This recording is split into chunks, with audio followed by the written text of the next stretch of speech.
జగ్గారెడ్డి అంటే సంగారెడ్డి, సంగారెడ్డి అంటే జగ్గారెడ్డి అంటారు. రెండు తెలుగు రాష్ట్రాల్లో పరిచయం అక్కర్లేని పేరు కాంగ్రెస్ వైట్ బ్రాండ్ జగ్గారెడ్డి. గత అసెంబ్లీ ఎన్నికల్లో సంగారెడ్డి అసెంబ్లీ సెగ్మెంట్ నుండి బరిలోకి దిగిన జగ్గారెడ్డి బీఆర్ఎస్ అభ్యర్థి చింతా ప్రభాకర్ చేతిలో ఓటమి పాలయ్యారు. రాష్ట్రంలో కాంగ్రెస్ పవర్లోకి వచ్చిన తన సొంత నియోజకవర్గంలో ఓటమి పాలు కావడంతో జగ్గారెడ్డికి మంత్రి పదవి మిస్ అయింది. దీంతో అధికార కాంగ్రెస్లో జగ్గారెడ్డికి నాటి నుండి ఏ పోస్ట్ దక్కలేదు. అయితే తెలంగాణ కాంగ్రెస్ నేతలకు ఈ సంక్రాంతిలోపు గుడ్ న్యూస్ వచ్చేలా కనిపిస్తోంది.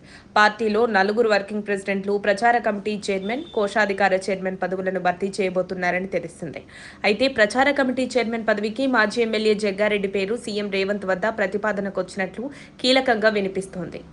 తాజాగా జగ్గారెడ్డి ఎమ్మెల్యేగా ఓడినా, ఏ పదవిలో లేకున్నా మాజీ సీఎం కేసీఆర్, సీఎం రేవంత్ శభాష్ అనేలా మరోసారి తన ఉదారతను చాటుకున్నారు జగ్గన్న. రాజకీయాల్లో తనదైన శైలిలో దూసుకుపోయే జగ్గారెడ్డి ఆపదలో ఉన్నామంటూ తన వద్దకు వచ్చిన బీఆర్ఎస్ కార్యకర్తకు అండగా నిలిచి మానవత్వానికి నిలువుటద్దం అనిపించుకున్నారని వార్తలు షికార్లు చేస్తున్నాయి. నిత్యం ప్రజల మధ్య ఉంటూ వారి సమస్యలను పరిష్కరించే ఆయన తాజాగా ఒక ప్రాణాపాయ స్థితిలో ఉన్న రోగికి భారీ ఆర్థిక సాయం ప్రకటించి రాజకీయాలకు అతీతంగా అందరి ప్రశంసలు అందుకుంటున్నారు. తీవ్ర అనారోగ్య సమస్యలతో బాధపడుతున్న ఆ వ్యక్తి చికిత్స చేయించుకోవడానికి ఆర్థిక స్తోమత లేక దిక్కుతోచని స్థితిలో కాంగ్రెస్ నేత జగ్గారెడ్డిని ఆశ్రయించారట. ఆ కుటుంబ పరిస్థితిని, రోగి యొక్క ఆరోగ్య స్థితిని గమనించిన జగ్గారెడ్డి నాకెందుకులే అని వదిలేయకుండా వెంటనే స్పందించారు. కేవలం ఓదార్పు మాటలతో సరిపెట్టకుండా ఆ కుటుంబానికి తక్షణ ఉపశమనం కలిగించేలా 10 లక్షల రూపాయల ఆర్థిక సాయాన్ని అందజేశారు. అంతటితో చేతులు దులిపేసుకోకుండా సదరు వ్యక్తికి మెరుగైన వైద్యం అందేలా చూస్తారని జగ్గారెడ్డి హామీ ఇచ్చారు. డబ్బు లేక వైద్యం ఆగకూడదని, ప్రాణాన్ని కాపాడటమే తన ప్రథమ కర్తవ్యమని ఆయన పేర్కొన్నారు.